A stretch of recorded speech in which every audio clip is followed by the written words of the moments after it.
আজকে আপনাদের সামনে একটি লিচু গাছ বসাবো।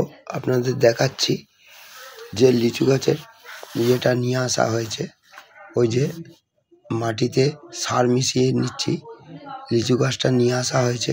টবে বসাবো, এই ছাদ বাগান টবে, যেটা আমি দেখাশোনা করি। সবই ফল গাছ আছে, ফুল গাছ নেই। এনার খুবই শখ যে নানা রকম ফল থাকবে। আপনাদের অনেক কি দেখিয়েছি, এখনো দেখাচ্ছি। বেশ কিছু গাছ এখনো আসবে। ওই যে লিচু গাছটা নিয়েছি, দেখুন মুকুল এসে গেছে, বোল এসেছে। এইবার এই গাছটা বসানো হচ্ছে টবে মাটি দিয়ে, অল্প একটু আছে।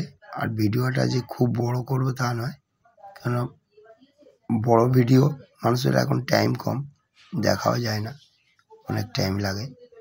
যার জন্যই ছোট করে শর্ট করে একটা ভিডিও করে আপনাদের দেখাচ্ছি। এই গাছটা যখন ফল ধরবে তখন আবার আপনাদের দেখাবো। অন্যান্য গাছের মতো মাটি বসিয়ে নিয়ে এবং তলার ছিদ্রটা একটু গিট্টি দিয়ে মাটি সমান করে নিয়ে টবের হাইট থেকে একটু নিচে রাখতে হয় এবং ঝাঁকিয়েও নিতে হয়, নিলে আর কি গাছটা ভালো হয়। কেমন হচ্ছে কমেন্ট করে বলবেন। নমস্কার।